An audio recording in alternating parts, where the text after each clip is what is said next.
everybody. I think my mic is muted. Now we are unmuted. Hey guys, I am Kid Cadet, joined always by the beautiful and talented Danica Jenelle. How you doing, Miss Danica? I'm doing very well, thank you. Awesome. You know, I guess as well as things can be, you know. Agreed. Yep. Agreed. So what's going to happen now, we're going to bring out one of our two guests. Our other guest is going to be joining us in just a few short moments. So we're going to bring out our very first guest. He is a YouTuber. He is an interviewer. He is an Emmy Award winner. And I have to mention, Danica, he is a sock aficionado. Ladies and gentlemen, he is the one and only Chris Van Vliet. Woo! Yeah! Hi. How you doing, Chris? Hey, buddy. I'm doing amazing. Thank you guys so much for having me on. This is We're really excited to have you. really awesome. I always love like when interviewers get to interview an interviewer. Is Yeah. that a good way to put it? Meta, Yeah. you know? It's always, it's so strange because I'm usually the one asking the questions and I'm on the receiving end, just silently judging all the questions that you're asking. No. Gosh. That is fair. We're here to be judged. We You get it. wanted to mention about our other guest. Yes. So we have a wonderful, wonderful guest who's going to be joining us in just a few moments. Most of you who have been following along know exactly who he is. But for us, it's a very, very, very, very special guest because he is not only a WWE Hall of Famer, he is also the world's strongest man. He also has Olympic medals. Like, the man does everything and exceeds at everything. But we also want to make sure that as soon as he gets on, we're going to give him time. If he chooses, this can be a platform for him to speak his mind if he likes. So we will give him the room that he desires. So as soon as he jumps on, which we're very highly anticipating and very excited for. Yes. So, yes. But in the meantime, Chris, you're in the hot seat, my friend. Uh-oh. We'll take it easy on you. So I first want to point out, I see on your wall over there, you have your YouTube plaque. So your videos get millions of hits. I want to know, wrestling or a celebrity, who to you was the most intimidating wrestler or celebrity that you've had the opportunity to interview? Oh, I like this. Coming right out of the gate with the hard-hitting questions. Let's go, Chris. Let's go. I think it's also important to point out that our guest joining us is Sexual Chocolate as well. I mean, Sexual obviously. Of course. I think that, like, you know, when you've done, so many interviews like you guys have done, you know that you're just talking to another person, right? But there's a certain amount of anticipation and nervousness when you're about to interview The Rock. And it's for many reasons. For me, that was like the guy I looked up to. He was my idol. I was walking around the halls of my high school, raising the people's eyebrow and screaming, "It doesn't matter." I can't do that. Like I can't. Maybe it's the Botox. I don't know what it is, but I can't see the eyebrow. Can we see it again? Sure. Yeah. I don't have an excuse. I just can't do it. Yeah, I can't. Oh, nice. So I think right before you go into the room with The Rock, you're just like, childhood idol, childhood hero. And also, like, I know that if I put this on my YouTube channel, people will know who this guest is. So it'll be, watched by a lot of people. And you know how they always say you shouldn't meet your heroes? Well, if your hero is The Rock, you should absolutely 1000% meet your hero because he's awesome. Well, I think the coolest part about that is it kind of covers both bases for you, like you as an interviewer and you also as a wrestling fan. And who better than The Rock to be both of those things? So how many times have you had the opportunity to sit down with The Rock? I've interviewed The Rock 9 times. Not that I'm counting or anything. 9 times? Yeah, I've been so fortunate. And he was the top of my list for the longest time. He was the person I wanted to interview more than anybody.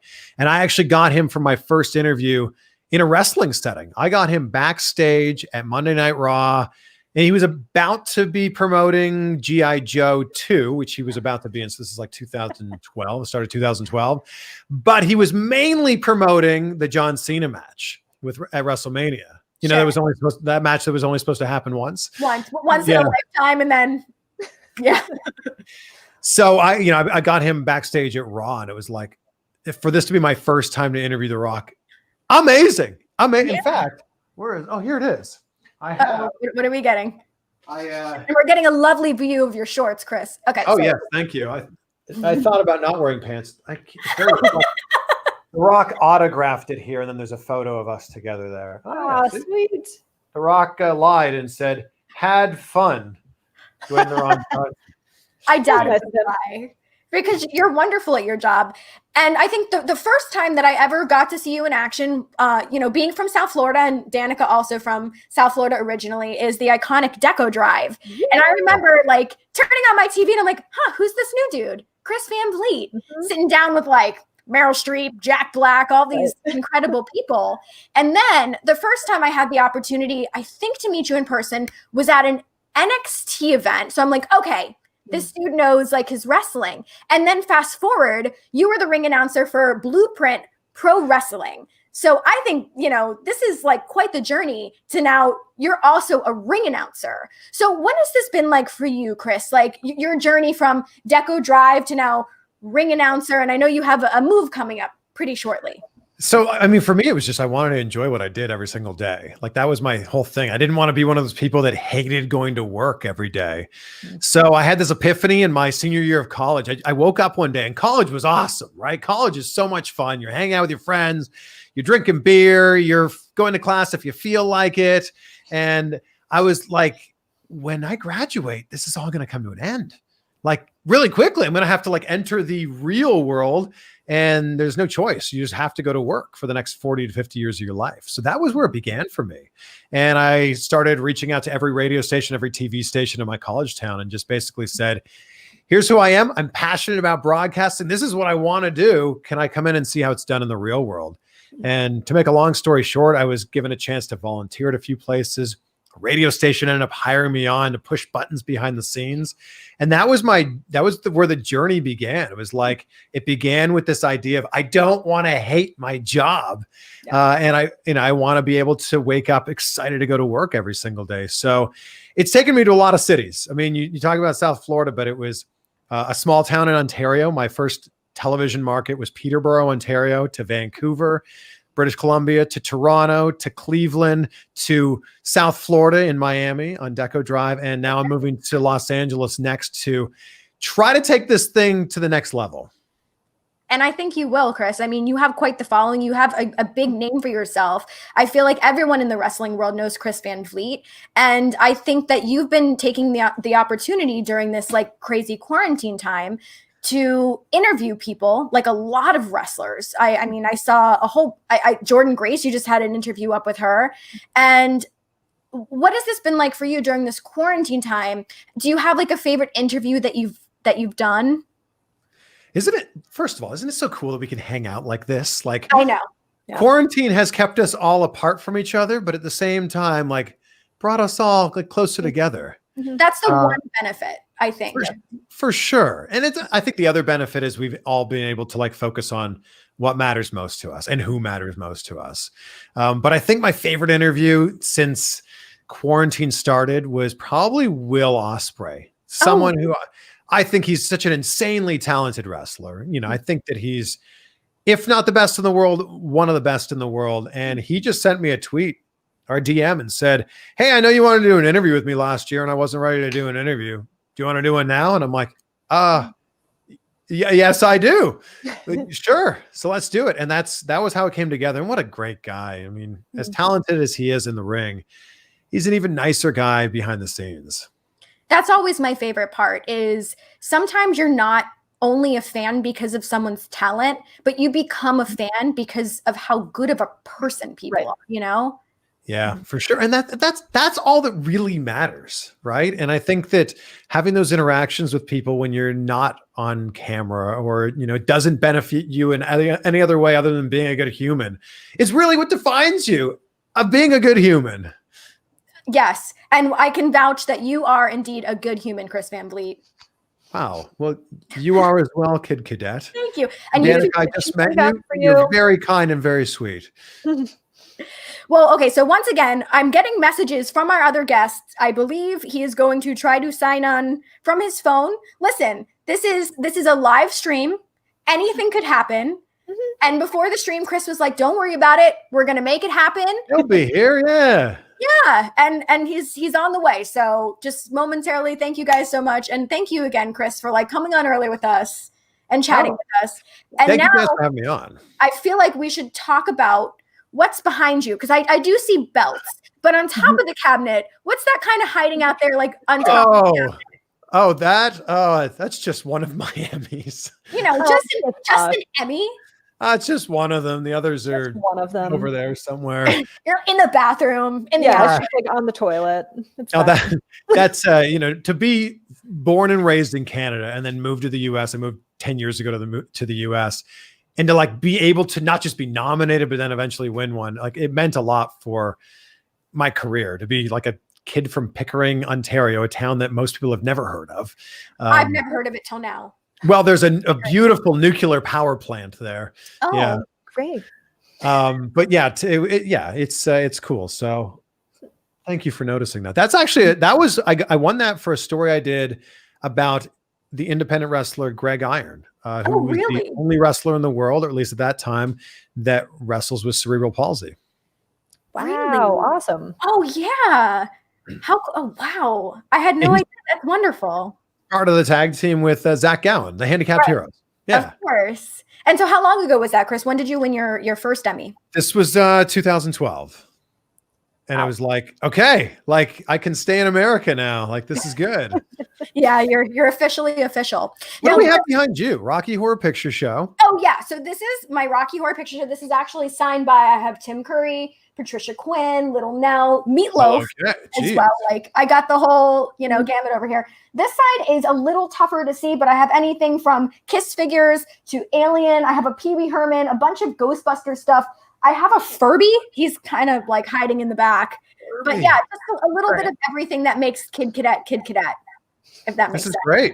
And Danica, what's this? Is it a poster or art behind you? Yeah, so there's two. There's an art right there that I painted with the Chicago skyline. And this young lady is the Nuka-Cola girl from Fallout, the video game, because I'm a humongous nerd. Oh, we all are. And that is going to be my Halloween costume, actually. But then below that, right here, you can't really see them right now, but those are helmets that my fiance is working on. He is recreating Boba Fett helmets and making his own Mandalorian helmet. So, wow. Why not? Talented. I feel like I'm not doing enough now. All of kids' tattoos on a shelf. Yes, that is correct. Pretty much, yeah. See, so I don't have anything tangible. I actually have a cutout, but a couple years ago, I won a Latin Grammy, but I never got anything tangible. I have like a fake cutout out of like cardboard, but I need something like that so I could, display it. I know, it's weird, right? A Latin Grammy, but I guess living in Miami, they're just, they kind of just give them out. I don't know. You're a Grammy winner now. It's so weird, right? That's amazing. Yeah, with Don Omar. He was in the Fast and the Furious franchise. Oh, no way. Yeah. Yeah, whatever. Okay, so still no mark, but that's okay. We're going to keep it going until we get, you're getting a lot of love, Chris Van Vliet. It's true. It's very kind. Oh, wow. Thank you. So did you have the opportunity to watch the NXT event last night in your house? I did. I watched in your house, in my own house last night. Yeah. How wild. Yeah. I thought that was a really nice throwback. And I think nostalgia is a really powerful thing. And I think that, just in general, but I think that we saw so many elements of the show last night that were throwbacks for, people who've been wrestling fans like us for a long period of time. And you went, oh yeah, this takes me back to a time and a place. It's still so strange watching wrestling without a full audience, but I appreciate what WWE is doing, with AEW is doing. Impact Wrestling's now doing these same tapings. I love that in the crazy state of the world right now, this is the tiny little sliver of normalcy that we have. I know. So what were your thoughts on the Undertaker and AJ Styles match at Wrestlemania? I know we're going back a little bit, but it was kind of the first time that I watched since the quarantine and was like, you know what? I like this. This is like bringing me back to normalcy here. Look, I think desperate times call for desperate measures. And collectively as wrestling fans, when we heard they were going to do film style matches, we all kind of went, oh, are you serious? Like, this is going to be terrible. And then we saw the Boneyard match and we went, Is he frozen? Yeah. I was like, he's either frozen. Such good timing. Or this is a dramatic pause. It's the most dramatic pause in history. That's actually very. Oh, you're back. I can still hear you. Am I back now? Okay, yeah. You were frozen. Like, is it a mime? Like, what is? That's so strange. My internet's usually very good. I think the match was like very entertaining, and COVID-19 has caused us all to pivot. And I appreciate that WWE pivoted with it. And that match never would have worked at any other WrestleMania. Can you imagine sitting there with 80,000 other people looking at a screen watching one of those matches? It wouldn't have worked. I don't. The fact that they basically took this strange time that we're in right now and went, you know what? I think we can do something with this. I thought it was incredibly entertaining, and I think the best match of WrestleMania weekend. Yeah, I don't think I would debate you on that. But another incredible match from recently was the Stampede match at the most recent AEW event. Oh my goodness gracious. Any thoughts on that, like, insanity, Chris? Oh, it's just so entertaining. I love that they completely thought outside of the box. All the brilliant things that were part of that as well, like Matt Hardy in the water coming out as all the different characters. I just think that we're living in such a strange time right now that why not roll the dice? And I didn't mean that because it was double or nothing, even though, that does make sense. Very clever, friend. But why not roll the dice and try some different things? And if they work, awesome, try them again. And if they don't work, okay, just, blame it on the strange situation and go, we learned and we're not going to do that one again. But Stadium Stampede match was so insanely entertaining. Well, I think anything with Chris Jericho is entertaining from the jump. And getting, to be in a faction with him and getting to work against him is always a good time, How is it that Chris Jericho, 30 years into his career is in the prime of his career? Like, it's amazing. I feel like every year is going to be the prime of his career because he has the ability to keep reinventing himself. But that's who he is. He also has his standards set so high that he basically says, this is the thing I'm striving for. This is the person I'm going to be and the performer I'm going to be. And anything less than that is not worth doing. So I think we can all take a page out of Chris Jericho's book and just be better in general. I don't disagree. And you know what? I'm hoping that the world will, keep getting more and more back to normal, whatever normal may be. And and next year we'll all be cruising together on the Rockin' Rager. Is that what it's called?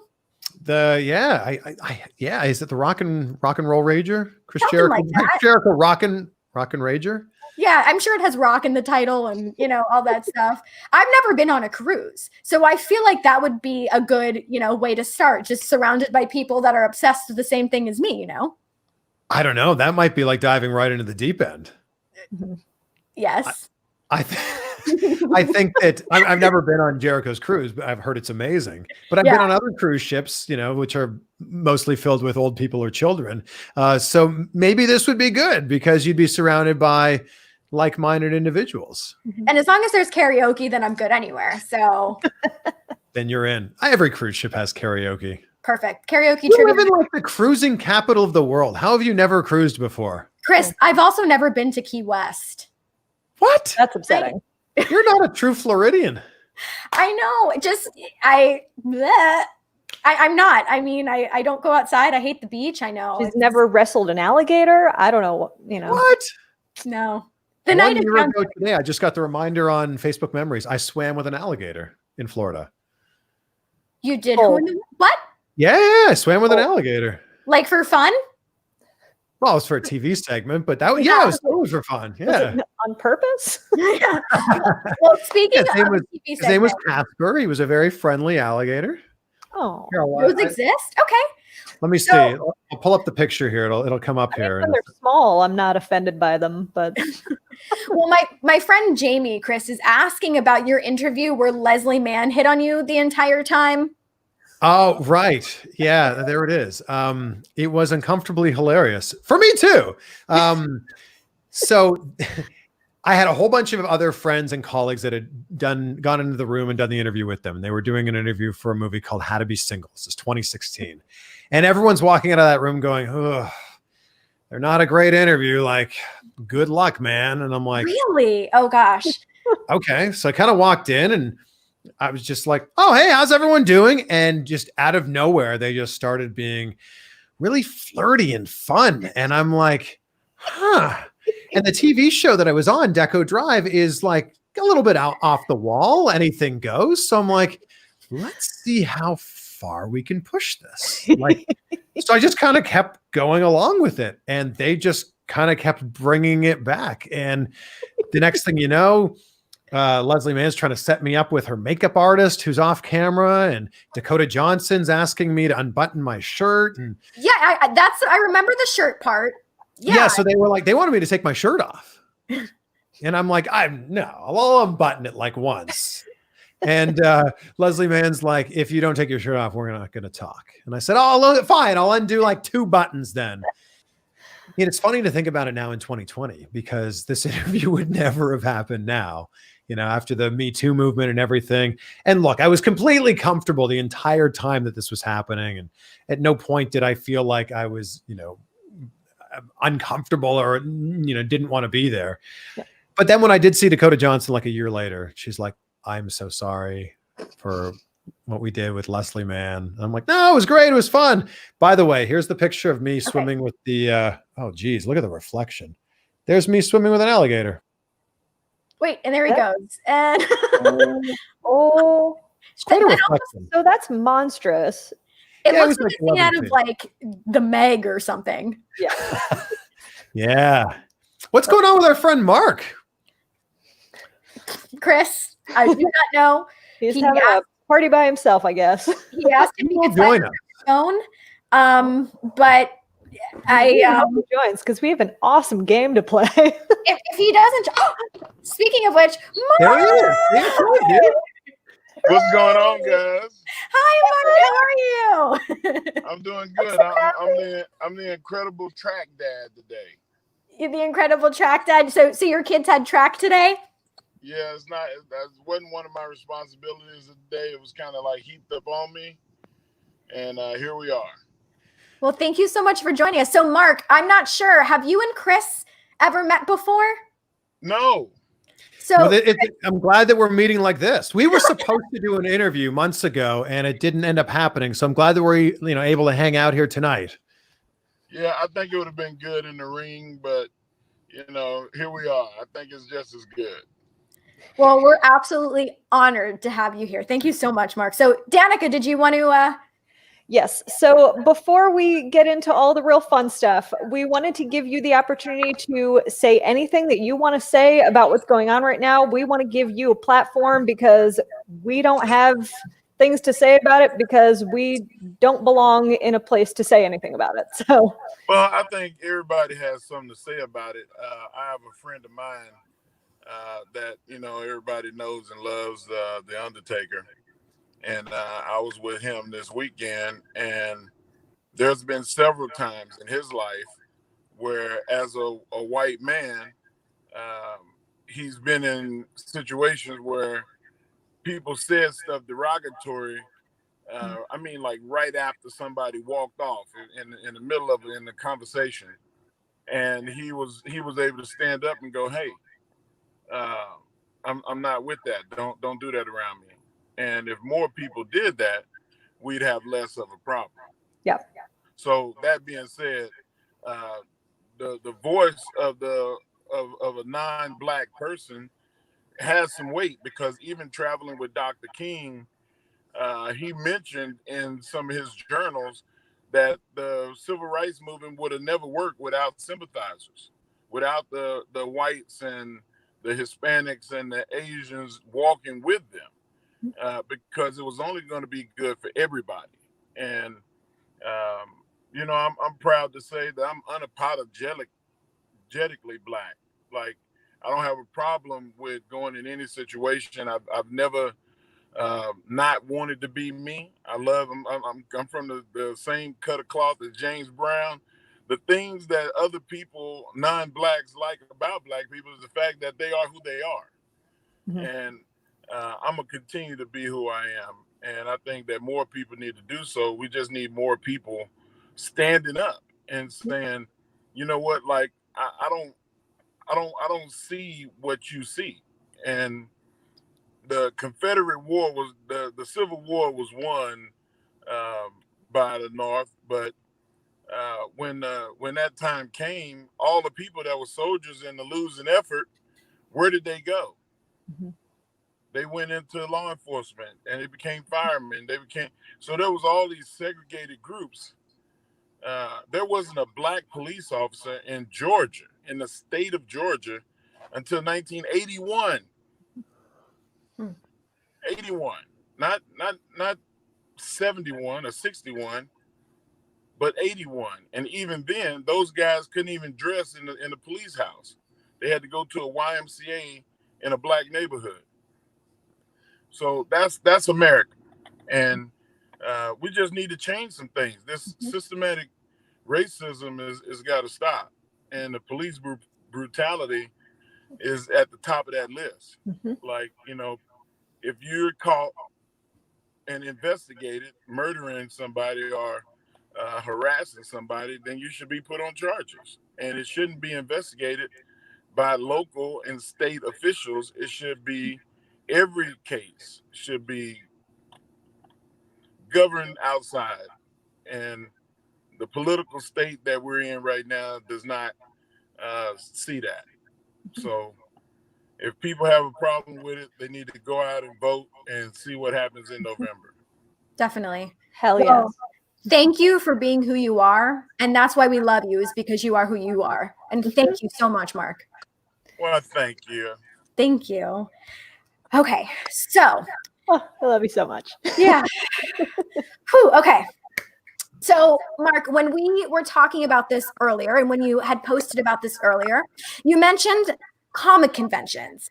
And Danica and I have seen both of you at Comic-Cons. And so our first question is, which comic book characters do you both think could carry over to the wrestling world? Oh my gosh. There's so many.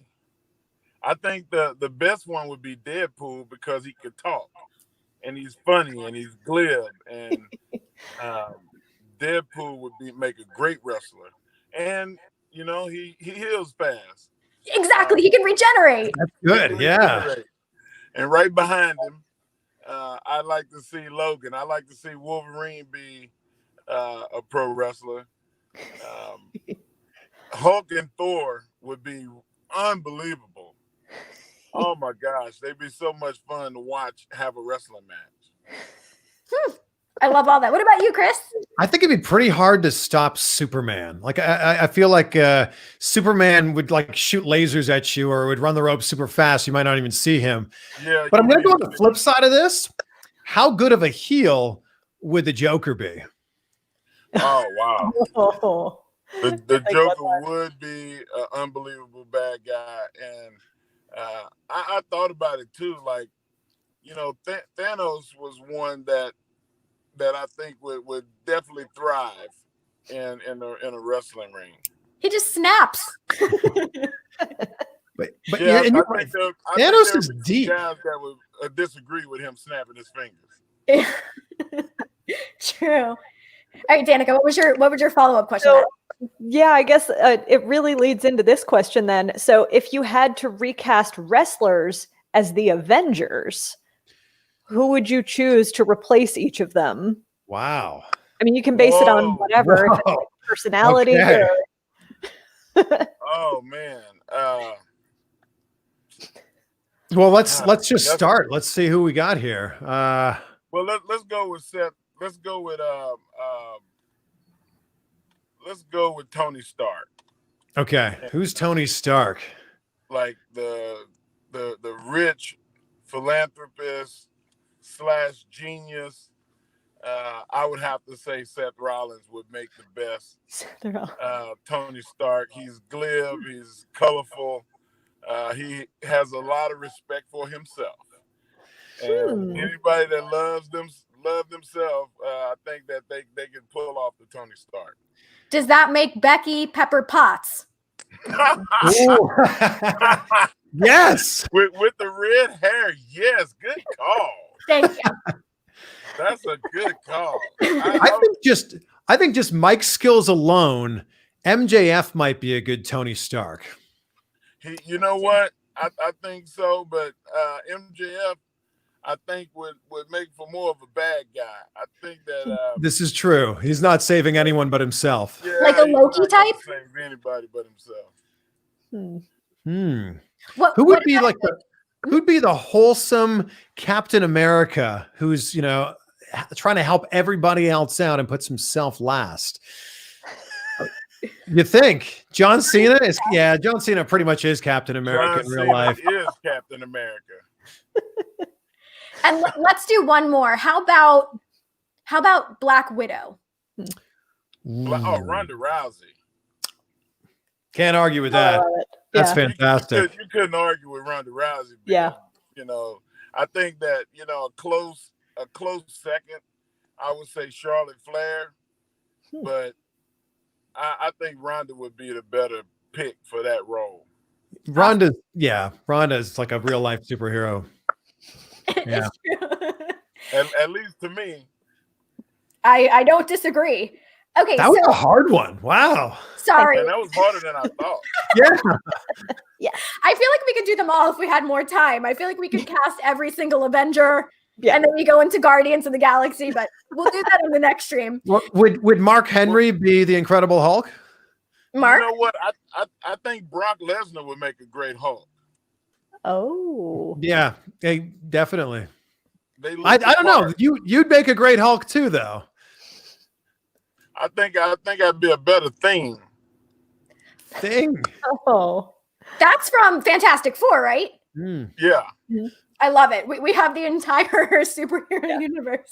Okay, so here's the next question. So obviously, both of you guys being involved in the convention circuit, and you know, we have the opportunity to meet a lot of really incredible people. I want to know who both of you have met at a convention. Hopefully he's coming back. Who have both of you met at a convention that has essentially made you starstruck? Oh, William Shatner. Yeah. I mean, I saw William Shatner. I think I went. I couldn't put a sentence together. Yeah. For me, I was working in Toronto and hosting a TV show there called Inside Jam, and they said there's this comic convention coming, and we're gonna have someone in studio to promote it. And I'm like, oh my gosh, like who could it be? And they didn't tell me until the last second. It was Lou Ferrigno, and I was like, Lou Ferrigno. Wow. And then at the end of the interview, I'm like, I just need to do this so that everyone can see the difference between a normal-sized human, me, and the Incredible Hulk. And we flexed, and his arm was like 3 times the size of mine. And I'm like, yep, that makes sense. Wow. I'll tell you what, if you ever want to get an idea of real celebrity, come to the Arnold Classic next year. Hopefully it'll happen next year. Lou Ferrigno had a line about 400 people deep at the Arnold. It winded all the way around the convention center, and it took 2 days. And they finally started walking down the line and handing people numbers.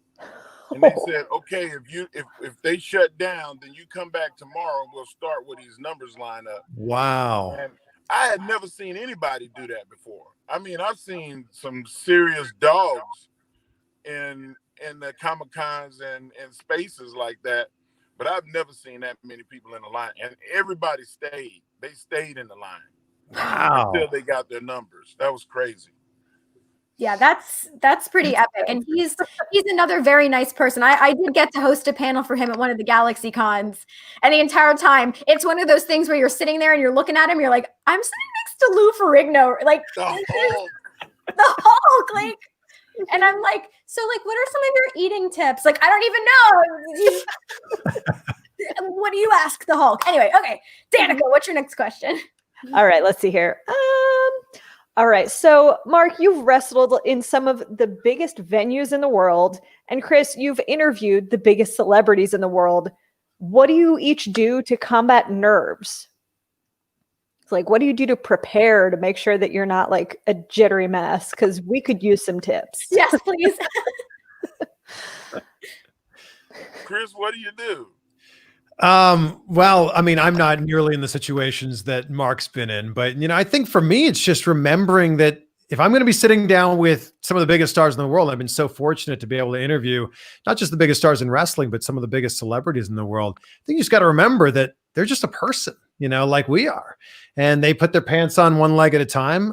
So I think for me, it was just like remembering that this is just a situation where you're having a conversation with somebody and trying to remind myself of that. Even when you're about to sit down with Tom Cruise or The Rock or Meryl Streep or, whoever it might be.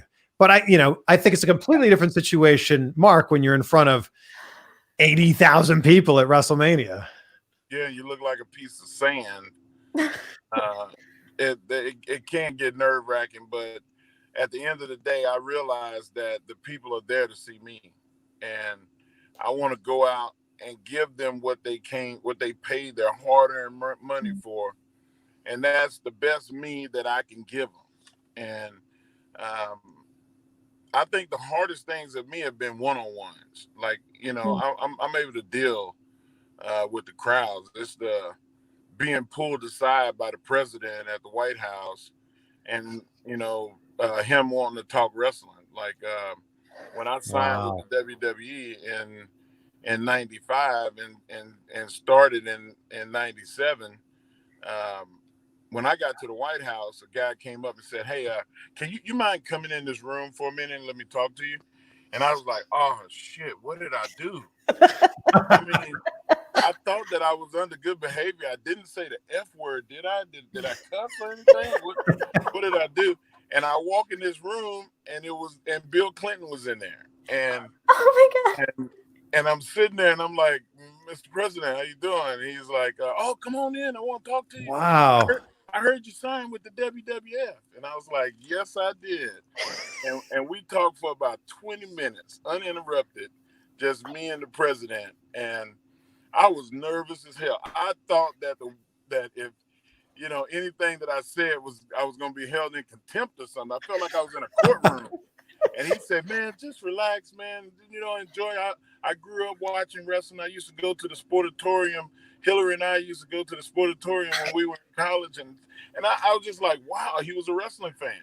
And it was pretty unbelievable. That was the most nervous I had ever been in my life talking to somebody. Oh my gosh. Well, first of all, I love knowing that Bill Clinton is a wrestling fan. Oh yeah. I was at a party and Bill Clinton. Too. I was at a party and Bill Clinton was next to me, and I thought I just got to take a second to shake his hand and just say, "You're awesome." And I basically ran out of things to say after that. And then he was the one who continued the conversation because that's how awesome Bill Clinton is. He is awesome. He is unbelievable. Oh my God. I love that. I love that so much. Another turn. Wow. Okay. So my next question is for you, Mark. And I'm trying to think of a good way to word this. Obviously, you being an Olympic athlete and with everything going on, in the world right now, especially with COVID initially pushing back the Olympics by a year. So now obviously they're taking place in 2021. So I wanted to ask you what that would do to the mentality of an Olympic athlete, knowing that you're training for a specific date in mind, knowing, okay, we have these years, it's 2020, this is when I need to be ready. And now having this additional year, do you feel like that would help an athlete, or do you think that could potentially hinder an athlete's mentality, knowing here's a whole nother year? Well, there's two sides of the coin. If it's if you're 18, 19, 20 years old, and you're going into this as your first Olympics, then yeah, you'd be like, well, I'm going to just compete on that day at home. I'm going to keep training. And the day that I was supposed to perform at the Olympic Games, I'm going to have my competition at home, whether it's a home gym or we set up our own little arena. I'm going to do it anyway. And if you're a 28, 30-year-old who didn't make the Olympic trials the year before, and you finally made the Olympic team after two or three tries, and now you're you don't have the Olympics, it's heartbreaking. It's golly, I can't even put it into words, guys. If I was not able to compete in the games that I qualified for, that I had the potential to win a medal in, and I may not have that opportunity in 4 years or even 1 year, I'm crying until the end of time. I'm just like, wow, I was robbed of my opportunity. And there's a lot of Olympians that are in that space. Next year, they'll be another year older, and some young 23, 24-year-old is going to come and take that spot. Interesting. That definitely makes sense. Yeah. All right, Danica. All right. So this is kind of I hope this doesn't throw you for too much of a loop, but we heard from a little bird named RJ City that Mark is kind of a big fan of musical theater. I am. I love theater. My kids are both actors, and my daughter actually was fan in Christmas Carol this past Christmas, and at the Zach Theater, the largest production in the state. Nice. And so I love theater. And did he tell you what my favorite one was? I think you should sing it for us. Oh. Feed me, Seymour. Feed me all night long. Feed me, Seymour. Feed me all night long. You can do it. We love Little Shop so much. Little Shop of Horrors is always going to be my favorite. Audrey is my dream role. And I know Danica. I can see you as Audrey. Oh my God. I still I would just cry every day of my life if I, for one moment, could play Crystal, Ronette, or Chiffon. I shouldn't. That was amazing, by the way, Mark. Thank you. Stop it. That just made my whole life. The only thing we needed was being a fool. We only needed the puppeteer, and I would have felt like this was like a Broadway performance. That was beautiful. Oh, well, thank you. That was not so bad. Okay. Don't let that get out. Don't let it get out that I did that. This won't tell anyone. Yes, except for the stream.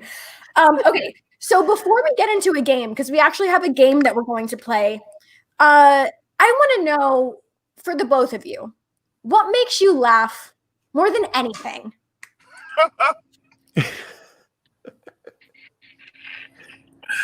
Oh my God. Fart sounds. I'm such a whack job that it's just, I hear it and it's just funny to me. Fake ones. I people that like a fake sound is funny to me. It just amuses me to no end. I'm going to say I have a pretty childish sense of humor too. So art sounds get me for sure, but I would say just like toilet humor, like really like, also I love Laffy Taffy jokes. That's definitely one of my things. Yeah. Yeah. So like really dumb, bad dad jokes will get me every time. Like what's a dentist's favorite time? What's that? Oh no. Tooth hurty. Yes. Tooth hurty. Where's your jazz hands? I love the dad jokes. My number one favorite dad joke is I was attacked by the 7 dwarves. Not sleepy. Oh, I messed it up.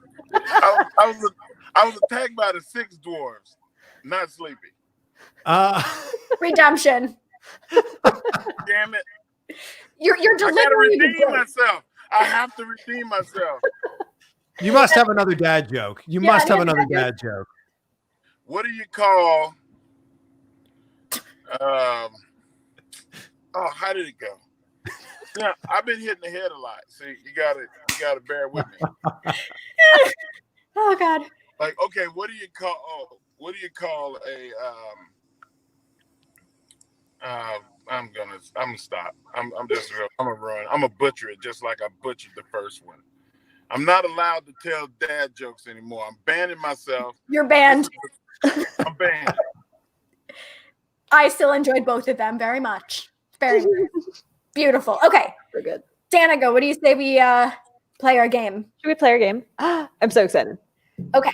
So we are going to be doing a game of Would You Rather, but this game is now titled the Hall of Pain because we are going to be testing your pain tolerance. So Danica, why don't you start? Our first, would you rather walk across hot coals or step on a Lego? Man.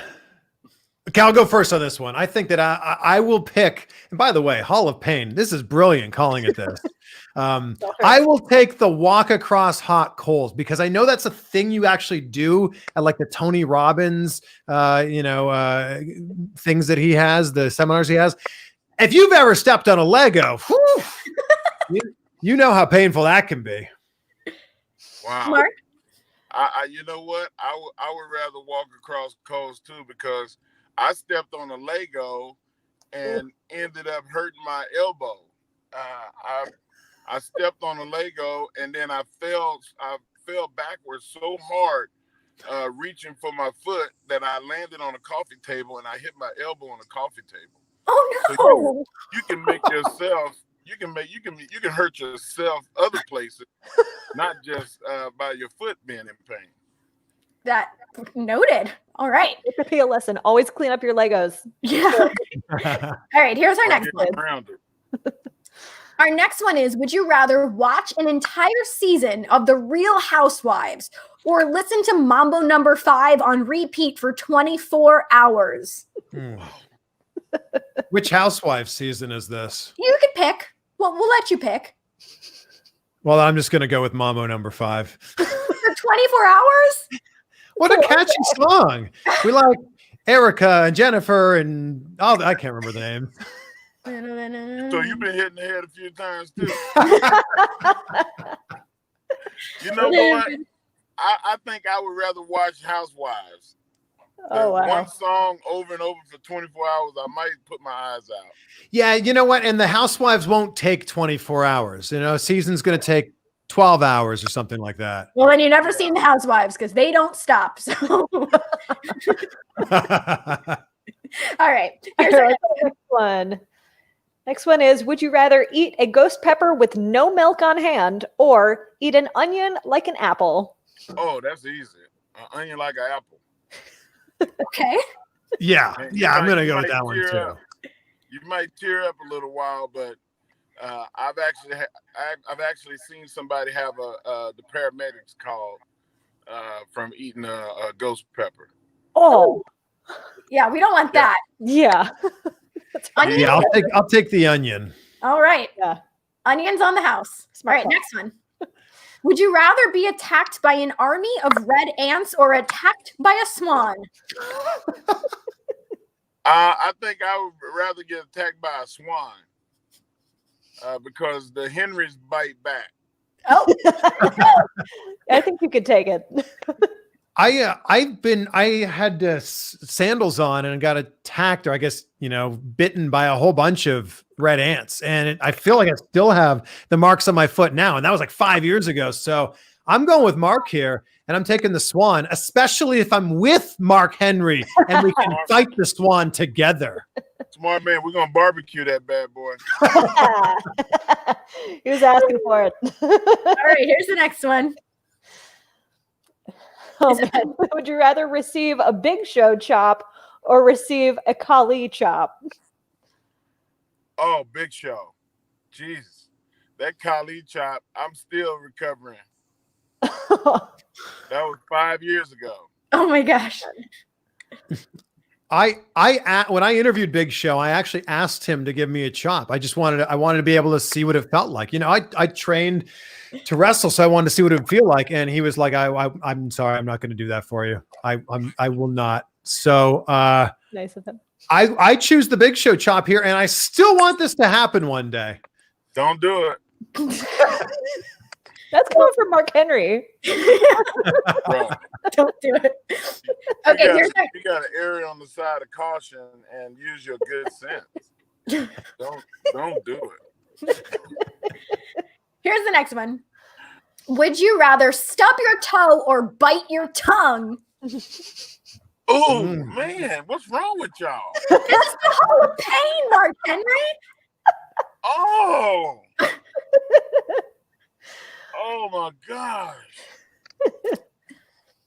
I think I'd rather stub my toe.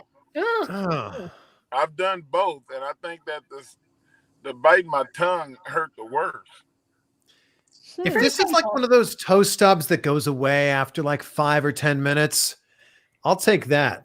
But to bite your tongue, that could be something that's like lasting for days. Especially if you bite it really bad, like affects the way you talk, and now you know you're not be able to form words. Can't eat nothing that's got salt on it. Exactly. Yeah. I like that you're really thinking about this. My wife actually broke her toe walking in the dark one time, and I guess I guess it's bad. It's different for everybody. Wow! Yike! All right, what's the next one? Yeah, what's our next guy here? Would you rather do an interview with someone with a chip clip on your nose, or while wearing a dental mouth spreader like in those games? I go with the nose clip. What about you, Chris? Yeah, I'm down with the nose clip. You can't understand a word anyone's saying with the dental mouth spreader, although it does make for some like super funny moments. Oh, yeah. Definitely. But I just love this kid's expression. Anytime you say something with a T or an S, it's gonna be a problem. That's Oh my god. Okay, here's the next one. Ooh. Would you rather pour lemon juice in a paper cut or pizza burn the roof of your mouth? Ooh. Man.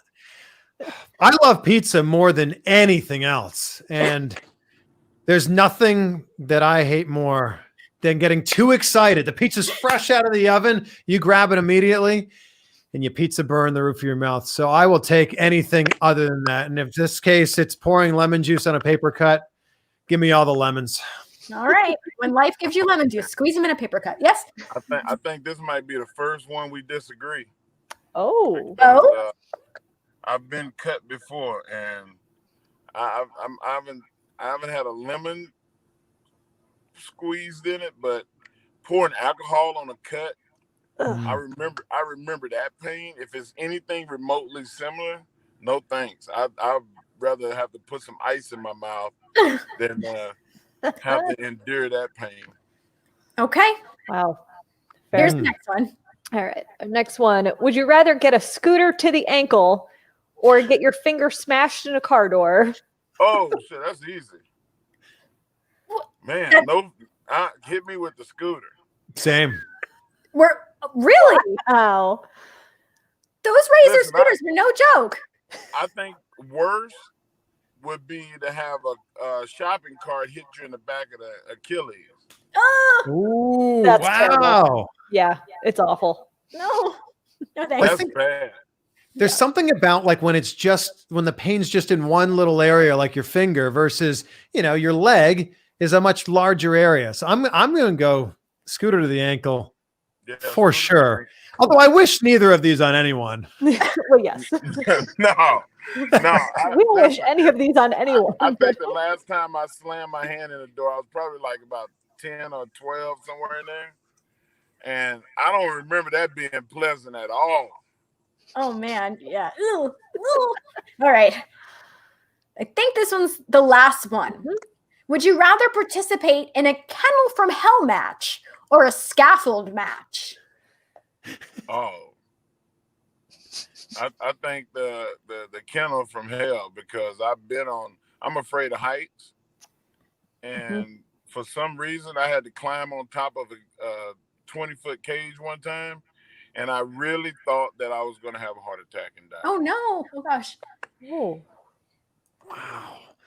I'm going to go with the Kennel from Hell match because every time someone's on top of a scaffold in one of those scaffold matches, everybody in the audience is like, oh, I feel terrible. Like your heart's just racing out of your chest because it's so uncomfortable watching them trying to balance up there.